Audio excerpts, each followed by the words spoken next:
ఉపాధి హామీ పథకాన్ని ఎందుకు ఎత్తివేశారని ప్రశ్నించారు AP Congress chief YS Sharmila. ఉపాధి హామీ చట్ట పరిరక్షణ యాత్రను పశ్చిమ గోదావరి జిల్లా ఉండి భీమవరం టౌన్ ప్రకాశం చౌక్ వద్ద జరిగిన రచ్చబండ కార్యక్రమాల్లో వైఎస్ షర్మిల పాల్గొన్నారు. కరువు పని శ్రామికులు ఉపాధి హామీ పథకాన్ని కేంద్ర, రాష్ట్ర ప్రభుత్వాలు ఎలా నిర్వీర్యం చేశాయో వివరించారు. 100 రోజులు పని కల్పించలేని వాళ్లు 120 రోజులు కల్పిస్తారా అని నిలదీశారు. ఉపాధి హామీ చట్టాన్ని అమలు చేయలేకపోయారని ఫైర్ అయ్యారు.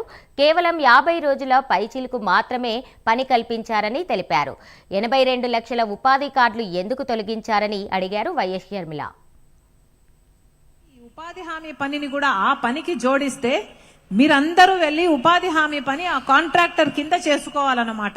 ఇక కాంట్రాక్టర్ డబ్బులు ఇస్తాడో ఇవ్వడో ఎప్పుడు ఇస్తాడో దేనికి గ్యారంటీ లేదు. అంటే ఆఖరికి గ్రామాలలో జరగాల్సిన పని, గ్రామ అభివృద్ధి కోసం జరగాల్సిన ఉపాధి హామీ పని ఇక గ్రామాలలో జరగదు. ఆ కాంట్రాక్టర్ కి మాత్రం లేబర్ సప్లై చేసే యంత్రాలుగా గ్రామాలు మిగిలిపోతాయన్నమాట. పేదవాడి కోసం తెచ్చిన ఈ పథకాన్ని ఇంత నీరుగారుస్తుంటే చూడలేకనే ఈ రోజు మేము ఉపాధి హామీ పనిని పరిరక్షించాలని ఒక ఉద్యమం లాగా చేపట్టాం కాంగ్రెస్ పార్టీ తరఫున.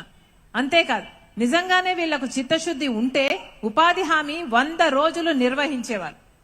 కానీ మన రాష్ట్రంలో ఎక్కడే గాని పోయిన సంవత్సరం ఒక్క సంవత్సరం ఎగ్జాంపుల్ తీసుకున్నా 100 రోజులు పని ఎక్కడా ఇవ్వలేదు.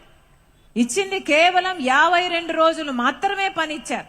సగటున ఇచ్చిన రాష్ట్రంలో ఏ ఊర్లో తీసుకున్నా 52 రోజులకు మించలేదు పని ఇవ్వడం. మరి అలాంటప్పుడు 52 రోజులు కూడా